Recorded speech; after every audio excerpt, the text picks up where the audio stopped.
ADN 40 Radio, siempre conmigo. Me da mucho gusto estar en esta ocasión donde hablamos de las emociones, de los sentimientos, del lado humano, de personas comunes y corrientes, pero también personas que han marcado en la historia. Por ello, invitamos a Elena López Mateos. Ella es autora del libro Como el canto del cisne y es hija del expresidente Adolfo López Mateos. ¿Cómo estás? Encantada de estar aquí, Neira. Muchísimas gracias. Y muy movida, porque este libro fue escrito con el corazón. Con el corazón, con el alma, con la historia real, con toda la verdad, con sal, chile, limón y a calzón quitado. Y es que me llama la atención porque es la historia de cómo se conocieron tus padres.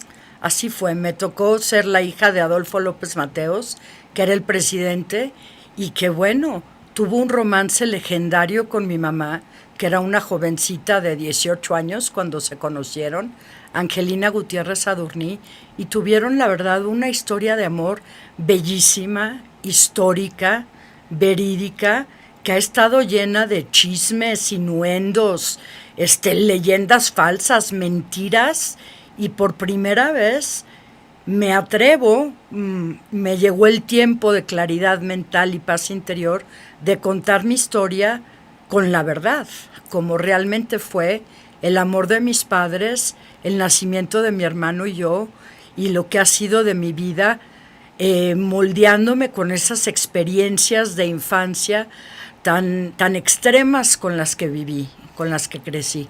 Y en este libro que usted puede encontrar, hiciste el audiolibro. Hice el audiolibro, me aventé a escribir el libro y luego grabé el audiolibro con mi voz, me eché toda la narración porque la verdad fue una gran oportunidad para mí de compartir mi historia con mi propia voz, con mi sentir y además de la manera más cómoda y en familia desde los estudios de ViewBooks. Me sentí en mi casa, de la sala de mi casa, me subí los pies a un cojín, apagué la luz y me puse a contar mi historia de la manera más natural que puedes, y creo que quedó, pues la verdad, muy de corazón, muy de alma y muy bonito. Elena, para llegar a contar nuestra historia, de una manera en que puedas subir los pies a un cojín y ponerte los audífonos y apagar la luz, es que llegaste a un estado, porque yo creo que ha sido un proceso que no es tan fácil como se pueda oír en tu voz. No, pero para nada. Ha sido, la verdad, un proceso muy difícil. Yo desde que era niña he querido contar mi historia porque no solo tengo una mente bipolar, pero una imaginación grandísima. Y desde chiquita yo sentía que mi vida era de telenovela, de cine. Yo volteaba la cara así rápidamente a ver dónde estaban las cámaras, ¿no? Porque pensaba que mi vida era extraordinaria de muchísimas maneras. Pero el matrimonio de mis papás se mantuvo en secreto por respeto a la primera esposa de mi papá. Y fue una historia que mi mamá no habla de ella, nada más con gente muy privada, muy privadamente. Siempre quiso guardar las cosas calladas. Incluso Gabriel García Márquez, antes de ganar su premio Nobel, le dijo a mi mamá: quiero escribir una historia de amor, déjame contar tu historia. Y mi mamá le dijo no, por respeto a la primera esposa. Y pues 30 años después de eso me lancé yo.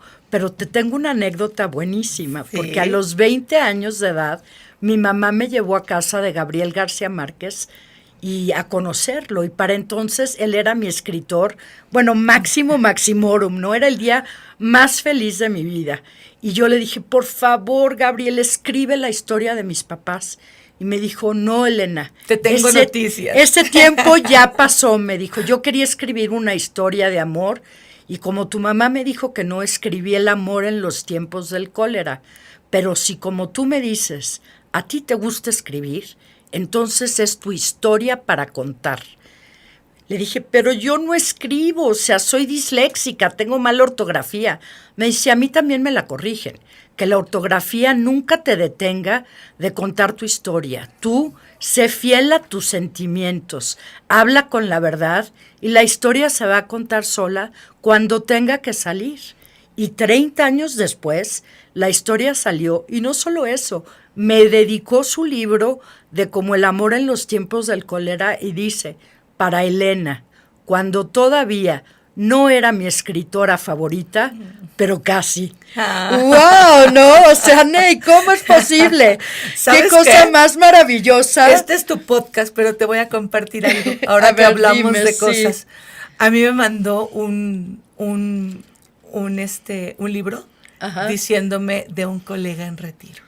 De un colega porque retiro. Tuvo una sensibilidad porque lo quería entrevistar y me dijo que ya no daba entrevistas. Ya no daba entrevistas. Y yo inoportunamente me dijo, te voy a dar el libro. Yo le dije, no, de premio de consolación, y que me agarra. Y me dice, ¿cómo de premio de consolación hubiera sido la entrevista? Le dije, no, porque el libro yo ya lo tengo y ya lo leí y lo puedo comprar, más la entrevista no. Uh-huh. Pero mira, qué casualidad, otra casualidad más, porque déjenme a quienes nos escuchan que las dos nacimos en martes y en 1 de febrero. Así es. Y Elena, aquí hablando de ti, a mí me conmovió mucho cuando tú cuentas que a tus compañeritas de escuela tenías que decirles que tu papá era carnicero, que por tu papá, supuesto. Porque no te creían la historia de que era presidente. No me creían la historia. O sea, yo imagínate de 6 años diciéndole a alguien, pues sí, mi papá fue presidente, pero se murió, y me decían, ay, no es cierto, eres una mentirosa, córtalas, ya no quiero ser tu amiga. Entonces yo empecé a decir, pues mi papá es carnicero, porque el carnicero había sido buena onda conmigo, pero también el chofer, también mi tío arquitecto. Entonces yo decía, mi papá había sido una bola de cosas, fue ingeniero, capitán de barcos, que ve tú a saber qué inventaba, porque mis mentiras eran más creíbles que mi verdad. Claro. No, o sea, imagínate ¿Y cómo se sentía la niña con esta parte de la ausencia de un papá? Horrible. Yo desde chiquitita intuía como que un abandono de parte de mi papá. Yo me sentía abandonada de parte de mi papá, sobre todo porque mi familia me había contado que se enfermó súbitamente y que nunca tuvo tiempo de encargarse de mi hermano y de yo como debería, ¿no? Nunca tuvo tiempo de registrarnos, nunca tuvo tiempo de nada. Y yo crecí con una ausencia de mi papá tremenda. Fue gracias a las anécdotas familiares que yo, bueno, es que me moría de hambre de oír esas anécdotas para reconstruir un poco en mí la ausencia de mi papá. Lo que pasó con esas anécdotas familiares fue que eran tan grandilocuentes, tan a la grande. Mi familia tuvo la oportunidad de vivir tan a la grande con mi papá siendo presidente y siendo novio de mi mamá, que me hicieron una imagen de mi papá no nada humano. Era inmenso, no se podía equivocar, era guapísimo, popular, generoso, manejaba coches maravillosos, se bajaba a comprar tacos, se iba a los toros solo, pasaba a recoger a mi mamá, era el novio ideal. En fin, yo crecí con una imagen de mi papá que ya ni me cabía en la cabeza, ¿no? Era pero absolutamente perfecto. Y mi mamá, por el contrario, no había tenido el valor de pelear por mi hermano y por mí. Y no fue hasta hace 2 años, más o menos, que empecé a tener conversaciones con mi mamá, a grabarlas, por primera vez, de verdad, diciéndome detalles de su relación con mi papá tan dolorosos, tan dolorosos, que se cambió mi perspectiva unilateral que yo tenía de mi papá como grande, un personaje casi mítico, y mi mamá de poco valor, y entendí que la que tenía el valor era mi mamá para estar en esa relación tan difícil en la que estuvo relacionándose con mi papá. Y mi papá, pues desafortunadamente le importaba mucho el qué dirán y su legado presidencial. Entonces ellos se casaron por la Iglesia Católica. Se casaron por la Iglesia Católica con un permiso escrito por el Papa Juan XXIII. Y para mi mamá, que es niña del Sagrado Corazón de toda la vida, ella es lo único que quería, simplemente. Pero mi papá nunca se divorció de su primera esposa. Entonces, es una historia Sí. tan llena de tantas cosas, en sentido político, en la manera en la que nos borraron a mi hermano y a mí de la historia Ahí oficial iba. de mi papá. Ahí iba, Elena, ¿cómo es tu sentir como ser humano de que fueron borrados de la biografía oficial? La verdad es que me da mucho coraje, te lo digo honestamente, porque doña Eva se encargó de borrarnos como si nunca hubiéramos existido. Y la verdad fue en un tiempo de carencia monetaria muy fuerte que pasamos mi mamá, mi hermano y yo viviendo en San Diego, que le dije, mamá, ¿cómo es posible que mi papá haya sido presidente y nosotros estemos trabajando de ilegales en San Diego, haciendo un sueldo mínimo y no podemos ni ir a la universidad? Dime quién de los amigos de mi papá todavía está en una posición de poder para ayudarnos. Y me dijo, pues el general Arévalo Gardoqui fue jefe de ayudantes del Estado Mayor Presidencial en el sexenio de tu papá y ahora es el secretario de la Defensa. Le hablé a la Secretaría de la Defensa, lo llegué a conocer para pedirle por los pobres, como mi mamá le había pedido a mi papá Cuando lo conoció. por los pobres cuando lo conoció, nada más que en este caso los pobres éramos mi mamá, mi hermano y yo, ¿me entiendes? Sí. Y se volvió mi padrino de facto y me consiguió becas para mi hermano y para mí para que regresáramos a estudiar a México. El licenciado Alfredo del Mazo González, que era gobernador del Estado de México en ese entonces, también nos prestó un coche, nos invitó a conocer el museo que le hicieron a mi papá en Atizapán de Zaragoza y por primera vez mi hermano y yo experimentamos lo que era ser reconocidos oficialmente como hijos de mi papá, además hijos de un amor legendario, productos de una historia de amor increíble. Elena, cuánto tiempo? Porque tu padre murió cuando tú eras muy pequeña. Tenía yo 3 años cuando 3 él murió años. y lo dejé de ver al año y medio. Entonces, Exactamente, porque a él le da este aneurisma fatal y está en no- agonía y un no lo año y deja. medio. Exacto. Y doña Eva nunca dejó entrar a mi mamá ni al hospital y menos al entierro. Le mandó decir con Humberto Romero que ni se le ocurriera aparecerse y tuvimos que ver trágicamente el entierro de mi papá, mi mamá, mi hermano y yo por televisión. Y luego, años después, ya estando en México, estudiando en la universidad, en una visita a ver al general Arévalo, me dijo, yo te quería invitar al Panteón Jardín donde se va a hacer una celebración del aniversario de la muerte de tu papá. Se lo comenté a tu media hermana, Eva, y me dijo que sí, a tu media hermana Besita, que si te veía, te sacaba los ojos, que ni se te ocurra presentarte. Entonces nos agarraron un odio de por qué no tengo la menor idea, que a mí me da mucha tristeza que hayan reaccionado a la historia de amor de mis padres de una manera tan triste y negativa, ¿no? Nunca me quiso conocer y era hija adoptada. Yo soy la única hija verdadera de Adolfo López Mateos porque mi hermano ya murió. Sí, bueno, pues finalmente yo tengo un tema con la adopción que pues tanto vale uno como vale el otro. No, totalmente, yo estoy de No. acuerdo. En mi familia hay 3 sobrinos adoptados, pero de sangre de López Mateos, solo yo. Solo tú. Es como yo digo, yo soy adoptada por Cristo porque era judío, pero pues ya ahora ya me adoptó.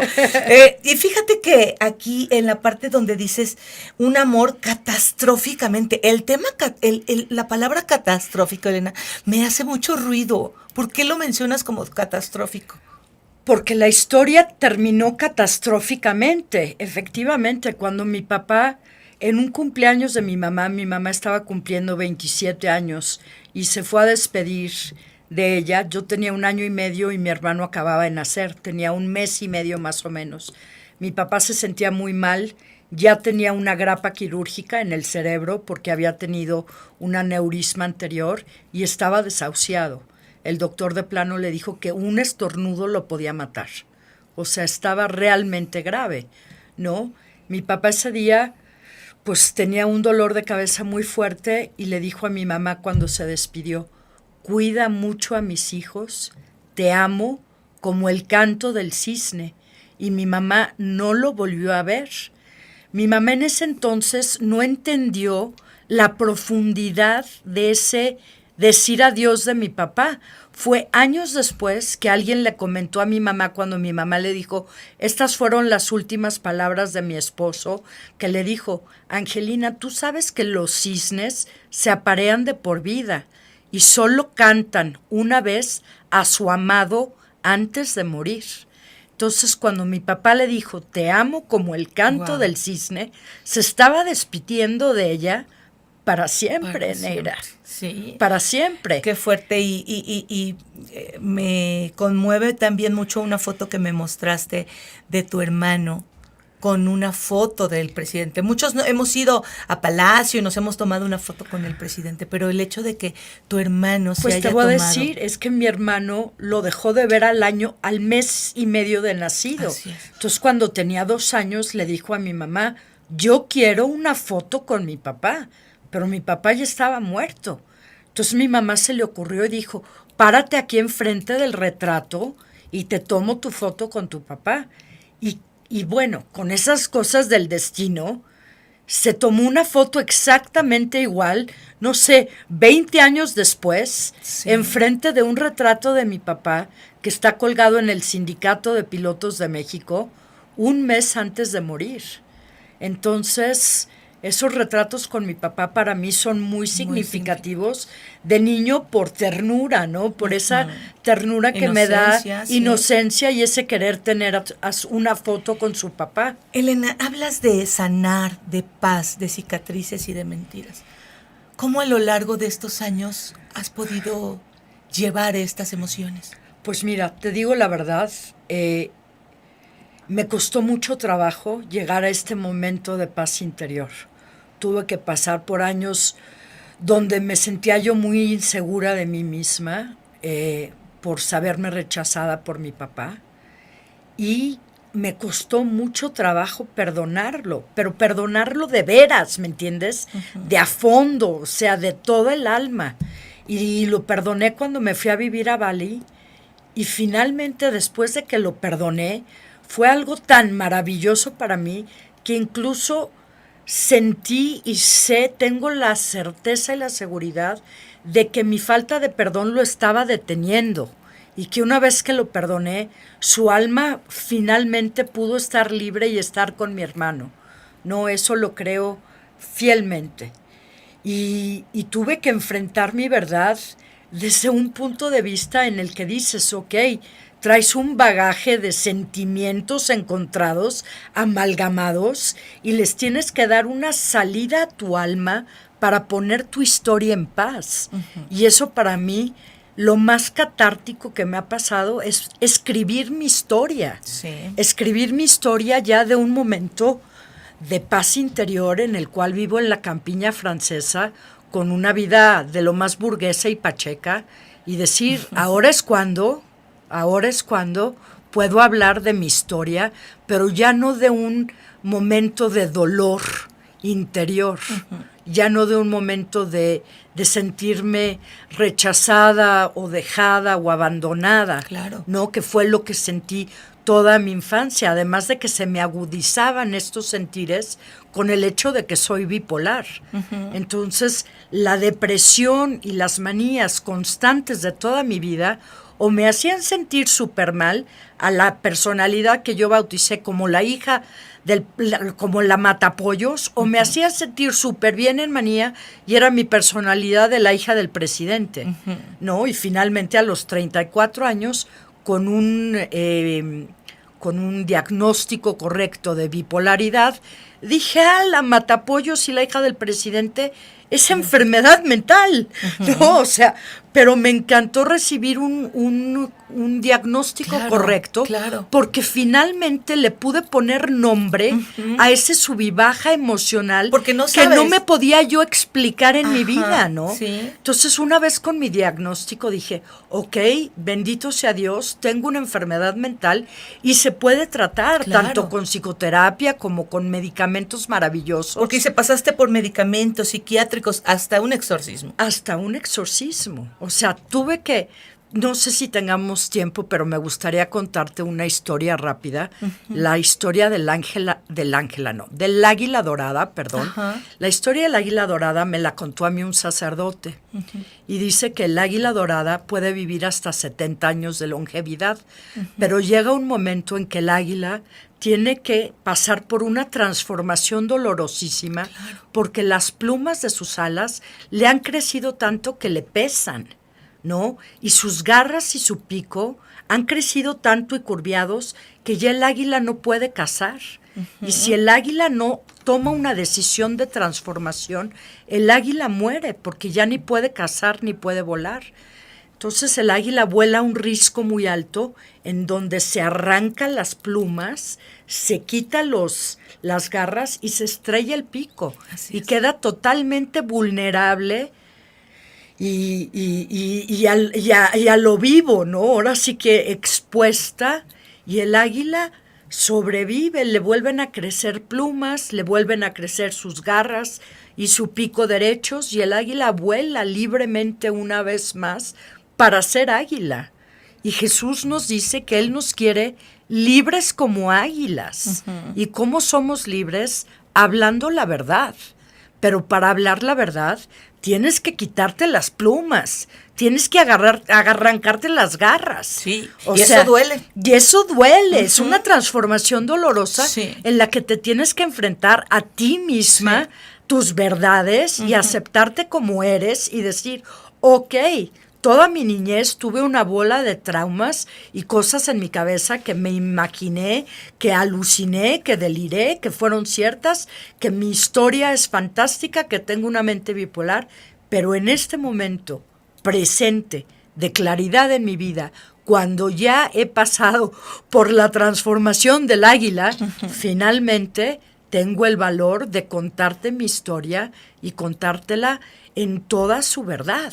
Y es maravilloso, y yo te agradezco como mexicana, como mujer, ¿no? Esta parte de atreverte a decir, independientemente de lo que puedan creer, de lo que puedan pensar, porque la gente es muy fácil que emita juicios sin conocer. Por supuesto, ya me está pasando en mi propia familia, ¿no? Que no digas, no hables mal de tu papá, siempre te quiso mucho.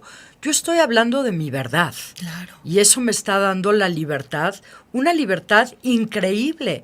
No, yo ya me doy por bien pagada, Ney. O sea, Claro. ¿me entiendes? Para mí haber podido contar mi historia, no solo haberla podido escribir, pero narrarla, Claro. haberla podido narrar en un audiolibro, bueno, es que ha sido una experiencia maravillosa. Yo le invito a que busque, por favor, como El canto del cisne, lo puede encontrar en libro, lo puede encontrar en audiolibro, para que usted vaya escuchando o leyendo todas estas anécdotas, porque son muchas del expresidente de México y de su mamá, Angelina Gutiérrez Sadurní. Eso lo va a oír.